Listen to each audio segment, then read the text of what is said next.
Hi, folks. You're listening to Got Thrones, a Game of Thrones podcast. Today we're going to be talking about Season 7, Episode 2, Stormborn. I'm Johnny Kolasinski. Alex is not with me today. She is currently flying somewhere over Texas. So just after Comic-Con, I am here with Damian Shaw. You can find him on Twitter at NotAtAllShaw. Hi, Damian. Hi, yeah. So I'm a friend of the podcast and filling in for Alex, and we just watched episode 2 of season 7, so let's start discussing it. Yeah. This episode was, like the last one, written by Brian Cogman and directed by Mark Mylod. So, opening thoughts. It was a relatively slow episode. There was a lot of characters meeting and then going off in different directions, either by choice or by force. So it was I think positioning everything for the battle coming up. Mm-hmm. They're trying to realign everybody's alliances so that it makes sense when the Battle of Ice and the Battle of Fire start. Right. We saw Cersei working to undercut Olenna Tyrell. We saw, obviously, what's going to be a power shift between Daenerys and Yara, Asha, and Cersei in the little ending scene that we caught. But we're going to move through this like we normally do, location by location, starting with Dragonstone. Dragonstone, we opened in what I'm starting to think of as the Situation Room. Yeah. It was definitely. It's like everybody seems to have their own Situation Room now, and that's the Dragonstone with the big map table. That's hopefully been cleaned. Yeah. Cleaned from Stannis's activities on top of that. Yeah. So yeah, we have Tyrion sort of showing that he's trying to be the brains behind the operation, and the other side's not necessarily being too happy about that, and Olenna Tyrell are really trying to influence Dany about where to go next. I think she was not just trying to influence Dany about where to go next, but letting Dany know that she is being influenced by outside forces, at least in Olenna's opinion. Yeah. I really enjoyed in the beginning of the opening Dragonstone scene the flashback to Season 1 as Daenerys talked about how her brother believed that they were drinking secret toasts to his health all over Westeros. Yeah, so we had some interesting conversations with Dany. She talked... She talked to Varys quite harshly, and tried to sort of get across that she can't be conned into believing that everybody loves her. Yeah, we had the moment of Varys being completely honest with her and giving the "I serve the realm" speech that he's given a couple times before, but at this point in time, I think we can really buy it. Yeah, in the show, definitely. Mm-hmm. I think Varys' character now is very much like I'm about the people. Right. He's the populist. Yes. Yeah. And Dany liked that. That's she wants an advisor that will criticize her. Mm-hmm. She doesn't want to be, this perceived as this person who just ignores everybody like Cersei. Right, and she also doesn't want Varys undermining her. Mm-hmm. Yeah.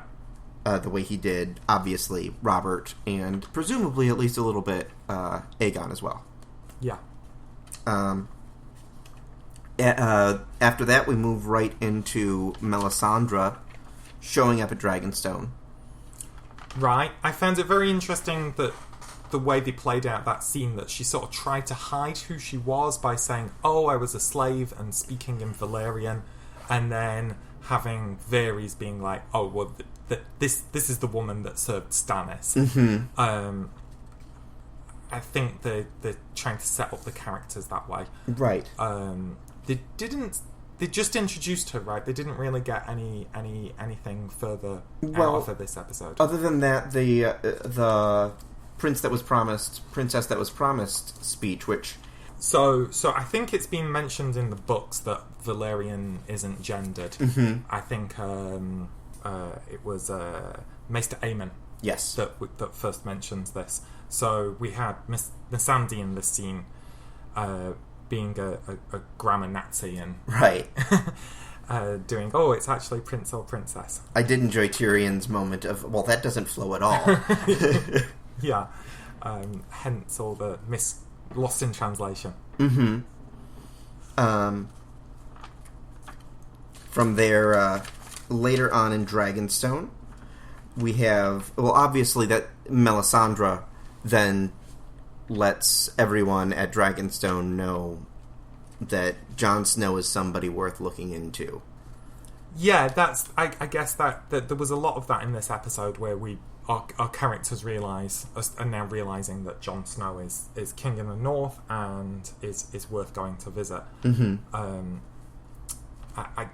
It's sort of a bit more like the old episodes with some of the characters because it's taken quite a time for that information to travel to them. Right. As opposed to when we flip between scenes where Cersei sort of just knows about it instantly. Yeah, at least now we're seeing ravens showing up. Right. Yeah. In Dragonstone, the other big, in my opinion, key piece of information we get out of Dragonstone this episode is that King's Landing will not be attacked by the Dothraki and the Unsullied, that's what the Westerosi armies are going to be used for, and that soon we'll be seeing Casterly Rock.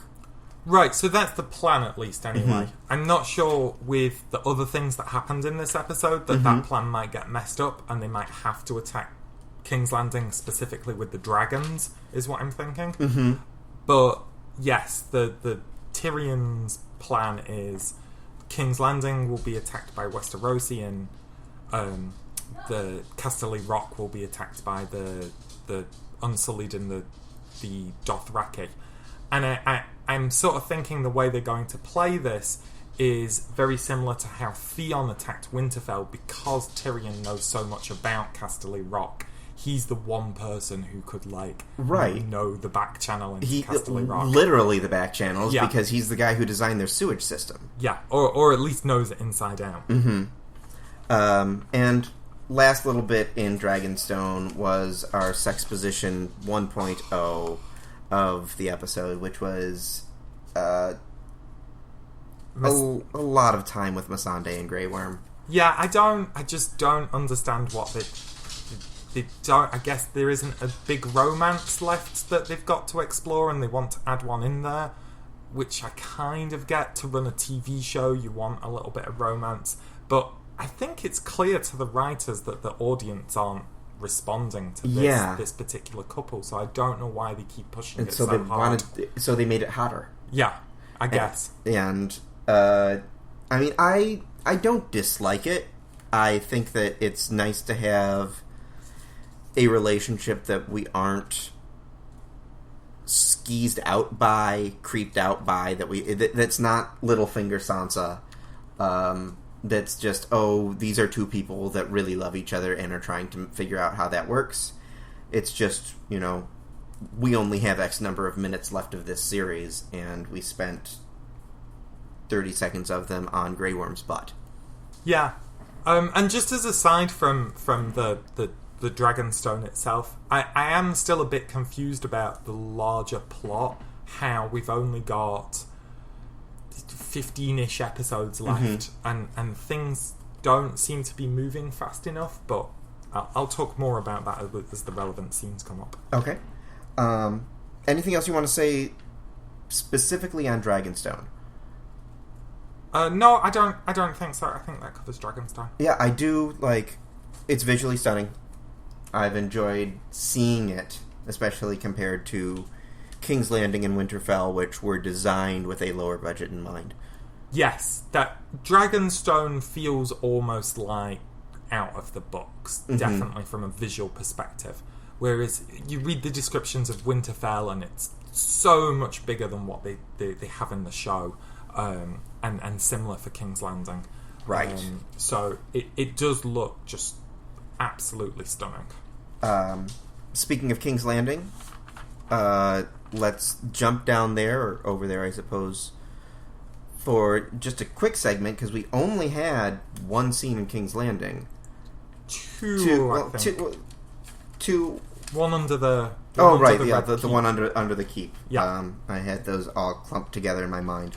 But we opened with Cersei speaking to the Tyrell bannermen, saying, you can pick one of two teams here, and one of them is bringing the immigrant threat into our nation. Yeah, so this was a war of propaganda. This is clearly Cersei's first tactic in this war, is a war of propaganda to try and get everybody onto her side before Daenerys can make her speech about why she would be the ruler, which presumably she'll do at some point later down the road. Yeah, I mean, it makes sense that would be the tactic when you don't have necessarily the armies or the power or the love. Or the love is you say, look, the others, pun intended, are so much worse than us. So stick with us. Don't wait for the others to invade and see the terrible things that they do. Yeah, maybe I'm blowing up your families, but at least you know me. Right, and I think... So the only named character in that was Randall Tarley, I think. Randall Tarley and Dickon showed up.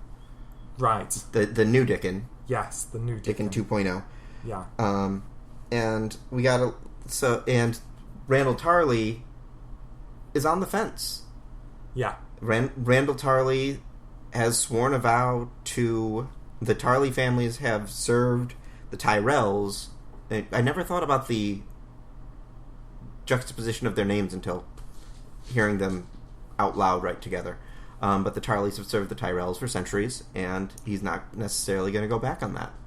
Right, so since Aegon the Conqueror invaded and the Tyrells became the head of Highgarden, and they've always served. But I thought it was interesting that Jaime talked about the different oaths. The oath to the Tyrells, the oath to the crown, because it's a big thing in the books. I thought it was sort of a little bit of a reference to the books. He's always saying, well, you can't fulfill every oath that you ever make. Yes. Yeah. Because he's the oath breaker. Right, sure. And he offers Tarley not just a leadership role in the itty-bitty Crown military, but also the role of Warden of the South.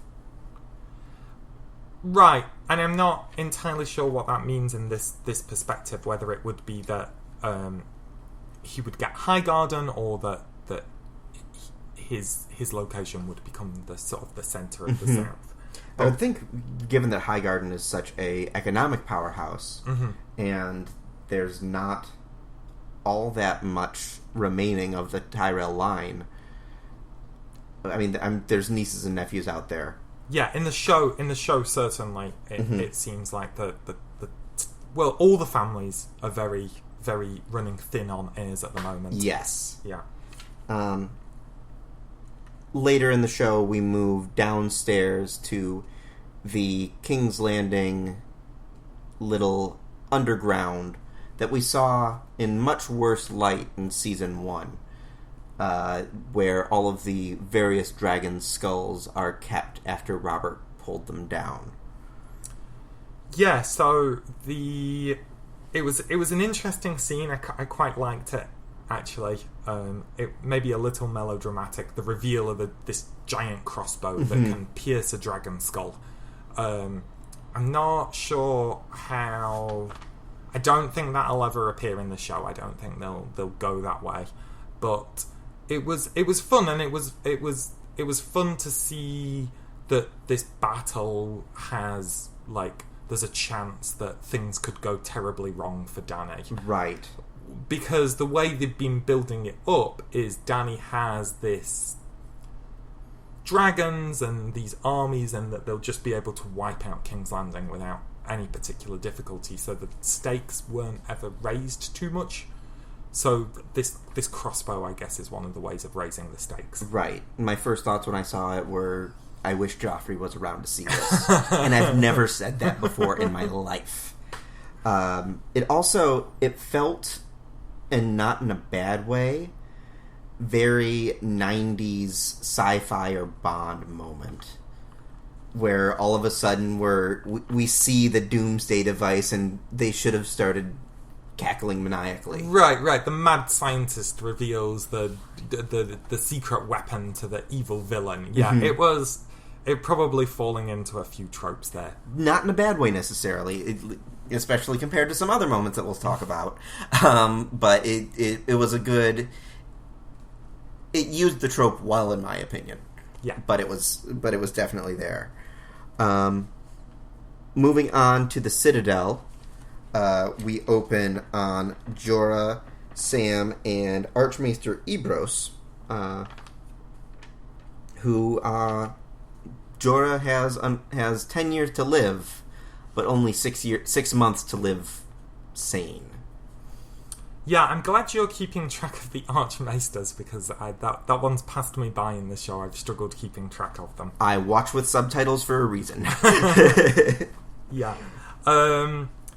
So we have this training. I felt that the scene was very much it's training Sam to be this great maester one day. I don't really understand, again, with there being 15-ish episodes, how we get from Sam training to it somehow being useful. But I have that exact same question in the books as well. I'm like, I don't understand how the timelines make sense for him to be able to do something useful in that amount of time. But we'll see as that goes. But I felt that was the main point of that scene. Yeah, the main point of that scene was that Jorah doesn't have much longer to live or live well, and Sam is a star pupil. Yeah. There was apparently, and I never thought about this, the Citadel sends the Stone Men to Valyria. Yeah, that seems a little odd to me. I don't really understand the mythology of the Stone Men. It harkens back to leprosy, though. Right. And leper colonies, they didn't kill them. They just sent them off somewhere to be lepers. Yeah. And it's a little weird that the show has chosen to choose Valyria as the place where the lepers just hang out. Right. That'd be like us sending our lepers to, like, Ibiza. Right. And also, it seems like in the show that's the reason that people don't go to Valyria, as opposed to it, just being a doom. A doom, yeah, exactly. So it's interesting. Right. Sam had his little House MD moment later in the Citadel as he tried. Well, he was doing a walk and talk with the Archmaester and saying, "Oh, actually, I've found a cure." And the Archmaester's response was, "Yeah, but every time it's been enacted, the guy who did it ended up with grayscale."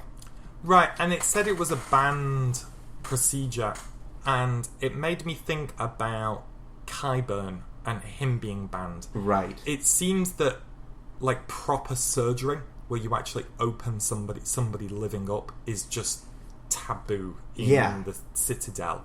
And that's a lot of the reason why I think Qyburn was kicked out, as opposed to it being something darker. I think he was just trying to learn surgery, which means opening somebody out and messing with their organs, right? So I think that was the same here. I think the reason it's banned is, as we see later on, this you have to sort of open somebody up to do this. Actively chisel off some of Jorah's skin. My thought on the surgical moment was really, why is someone screaming in the grayscale ward going to draw attention? It seems like that would be commonplace with or without the surgery taking place. Oh yeah, I hadn't actually thought of that. Yeah, that's a good point. It was great dramatic effect. Right, it was a dramatic effect. It was Sam trying to keep something secret. My understanding is in Victorian times they used alcohol to the point where somebody actually was go unconscious, or Mm-hmm. they would like get somebody to punch them out, and that's how they performed the surgery, because you can actually cause more problems by them like Reacting than the surgery itself. No Gilly in this episode, and no baby Sam, who could have grown another 4 years, and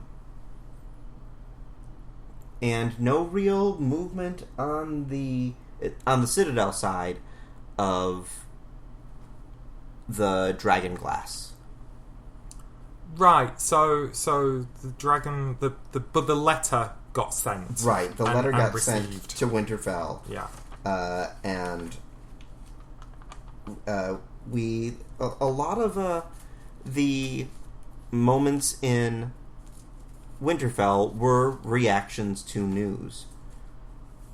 We opened on Jon receiving the summons from Tyrion to come to Dragonstone. And yeah, so it was interesting because when Dany sent the letter, she was like, and bend the knee at the end of the letter. But clearly Tyrion sort of reworded this letter bit to be a little bit more, hey, this is where you're going to get all your help from. I'm in town. Yeah. You wanna come by? We'll chat. Yeah. So there's obviously a little bit of toned wording to make it more palatable for Jon, as he seemed to choose to be like that was the best action. Yeah. Davos was ever the pragmatist.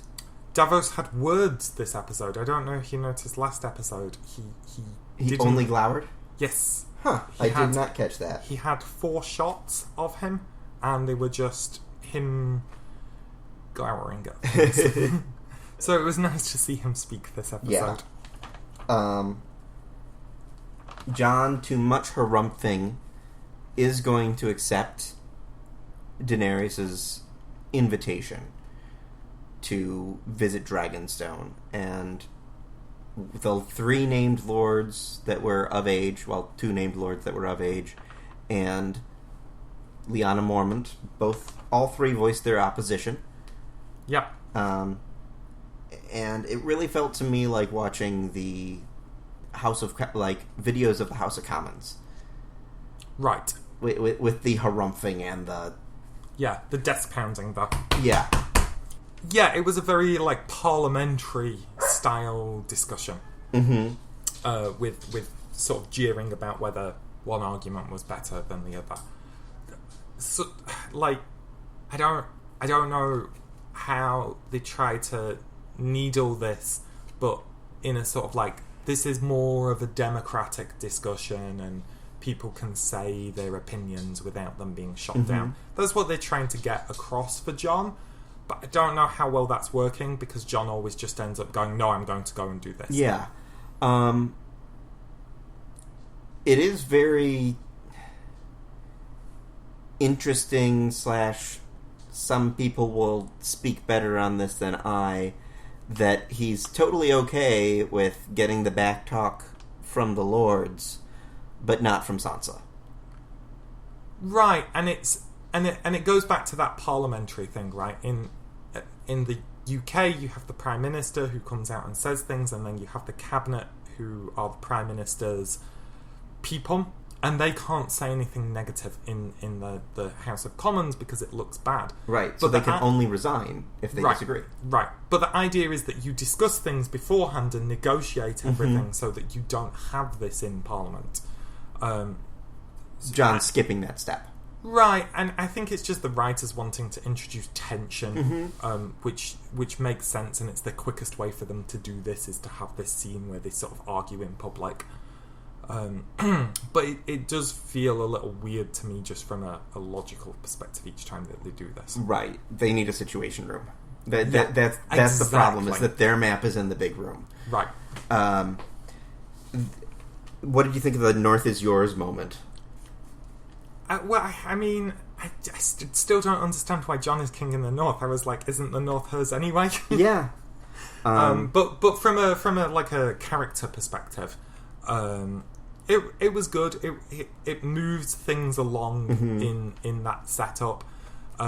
Peter gave an odd stare to it. He's always seems to be in the background, looking slimy and shifty about things. I feel like he needs a cigarette. Yeah, exactly.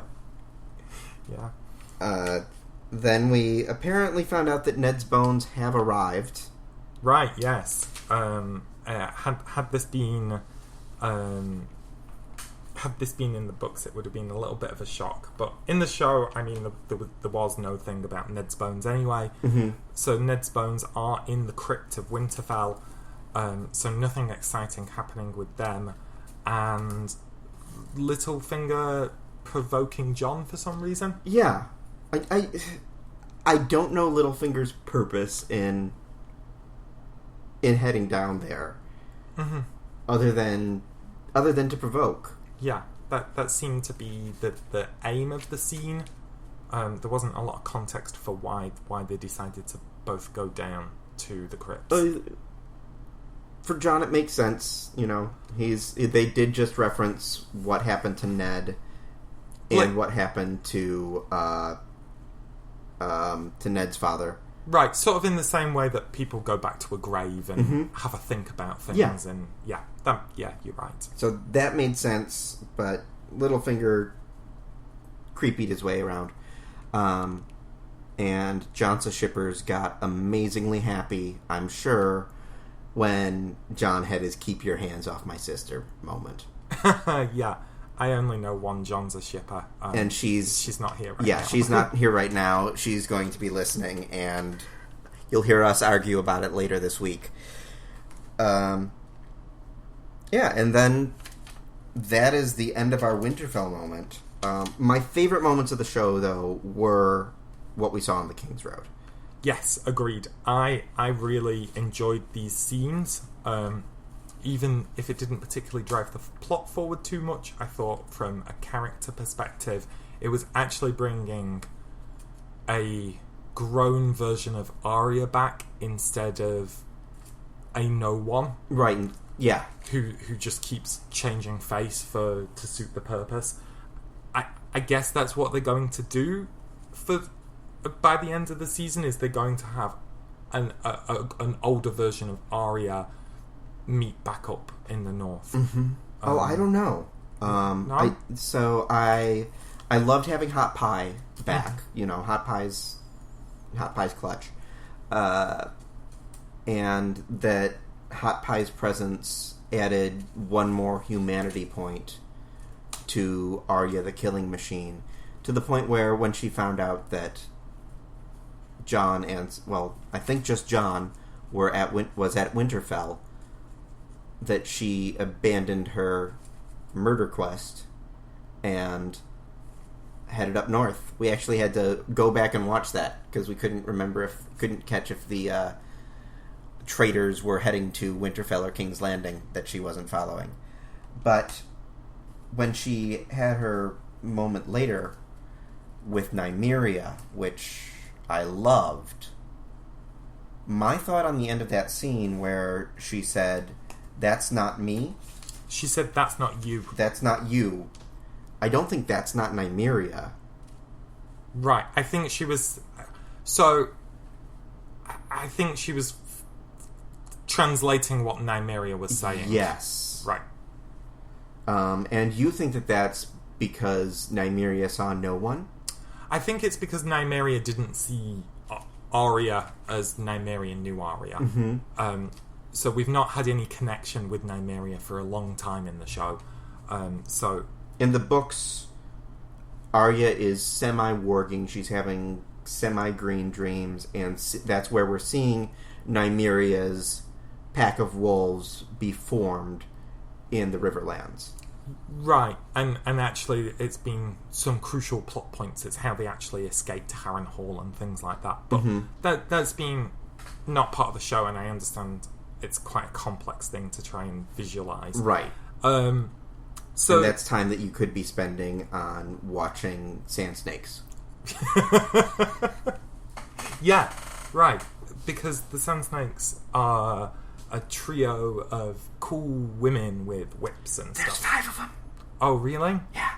There were. I didn't even... Well, there's 3 now. There's 3 now. My thoughts on the That's Not You is the opposite. Is going to Winterfell is not you. Oh, right. I hadn't thought about it like that. And Nymeria, who created the pack, is a externalized Arya who has become a killer. Yeah. And so pack leader Nymeria is saying happy going home Arya is not Arya. Okay. That's kind of how I took that. But doesn't that just mean the entire Arya scene was her going south, then going north, then going south again in this episode? You're saying that doesn't work. That seemed to make a lot of sense in this episode for me.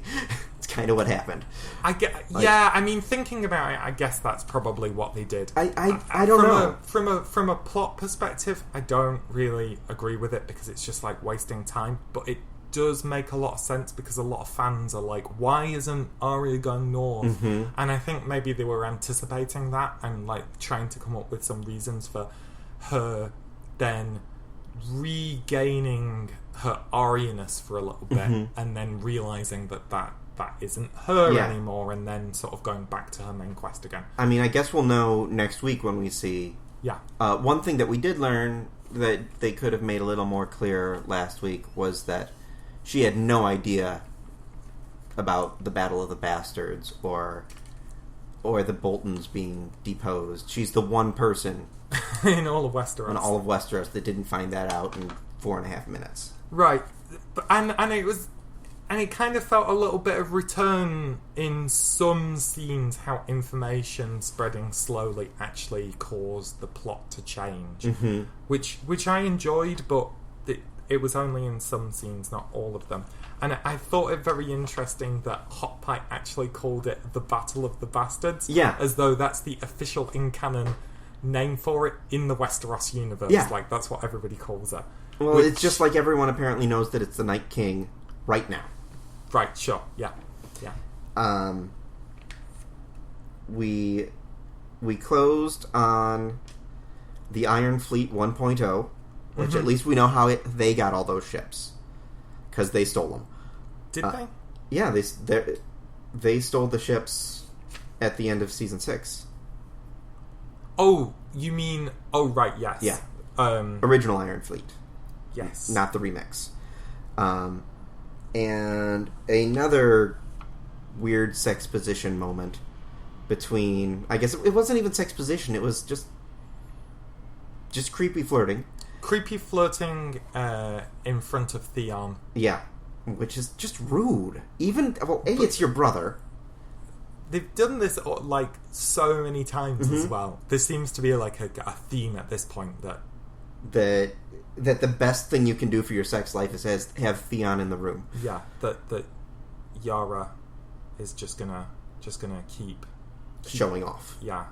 But this time it was with Ilaria, and I don't know why anyone who knows anything about what happened in previously on Game of Thrones would ever kiss Ilaria Sand.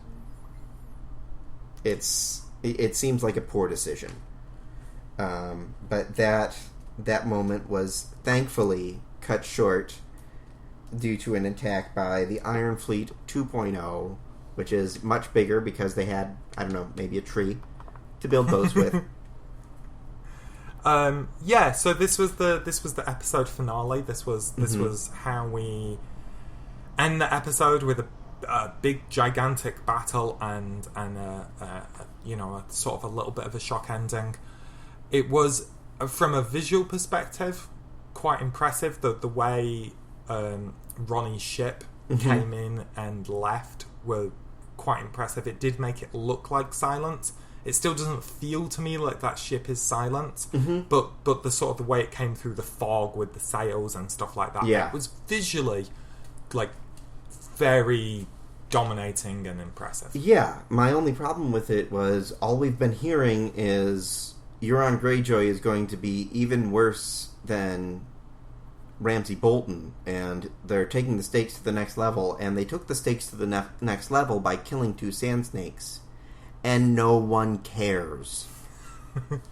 Yeah, I think killing the sand snakes was a decision by the writers so that they don't have to keep the sand snakes in the series anymore, so that fans stop complaining about the sand snakes. So thank you, Ronnie.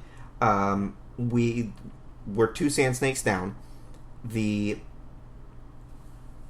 I think we found out what the gift was. The gift is Ilaria. Oh, yeah? Yeah. The gift is the killer of Myrcella. Oh, right, yes. That makes a lot of sense. Or the destruction of Greyjoy Fleet 1.0. Or both. Yeah, so it should be interesting in the next couple of episodes to see where the 1.0 fleet is at. Because, when you have a battle on sea, even when you have a decisive victory, there's usually a good percentage of ships that manage to escape. So does this totally ruin Dany's ability to command at sea, or does it just sort of stunt it a little bit? Yeah, the thing that the Greyjoy fleet was going to be useful for now is getting the Dornish army to King's Landing. Yes. And so that's going to cripple that effort, which, as you said, as we were discussing before the show, might mean that we're going to see dragons at King's Landing after all. Yeah, I think that's what they're pushing for by raising the stakes on Dany and disabling her ability to do things and her war tactics not playing out as immediately as well as they should, because she seemingly has this massive upper hand, but actually it sort of doesn't work, is she ends up having to resort to tactics that she wouldn't otherwise do. And that's, I think, what's going to sort of drive the finale and shock ending of this season is Dany doing something terrible. Yeah. Speaking of shock endings, we ended with Theon not redeeming himself once again. Yeah, so the character transition of Theon is long and painful. Yeah. Much like the life of Theon. Yes, exactly. So he decides to jump in the water. I'm not quite sure what he's thinking with that. I mean, I guess Ronnie probably could have just killed him anyway in the water. I mean, I think it's a valid depiction of the PTSD that Theon would likely suffer. Yeah. But I just want... It's time for Theon to redeem himself. Yeah. I mean, he did a little bit with Sansa. Right. And even if that just means dying, I guess, I don't know... I thought that was going to be the end of this episode. Yeah, and that would have been that would have been a genuinely shocking ending that I would have been like, in very classical Game of Thrones style. Yes. Yeah. As opposed to the Titanic moment. Right. Anything else you want to add about the episode as a whole, or? Not really. I think it was a little slower than the previous episode, and there weren't quite as many visuals. But they've aligned everybody's interests, and I think that's what's going to play out over the rest of the season. Is everybody's realigned interests. I was much more, and this isn't always the case, much more interested in the strategy and politics portion of the episode than the action moments. Yes. Yeah. Which when you look back at season 2, all of these moments would have happened in a brothel. They would have all happened in a brothel. And the show seems to have lost that a little bit in terms of what's the term? Sexplanation. Yeah. Where they are actually just explaining things in general strategy rooms and council meetings and stuff like that. It seemed very West Wing to me, and I mean that in the best way possible. Right, yeah. I think if they can intelligently pull off everything that's sort of been said and it go forward in an interesting way, I think this episode will look quite positive in retrospect. Yes. So, yeah, thank you everyone for listening. Thank you, Damian Shaw, for filling in for Alex today. Once again, you can find him on Twitter at NotAtAllShaw. SHAW at the end. Yep. Just in case that's confusing. And you can find this podcast at gotthrones.com. Please review, subscribe, all that fun stuff. And I will be talking with Alex a little bit later this week, and she'll yell at me about how great Jansa is. Thank you so much. Thank you. Bye-bye. Bye.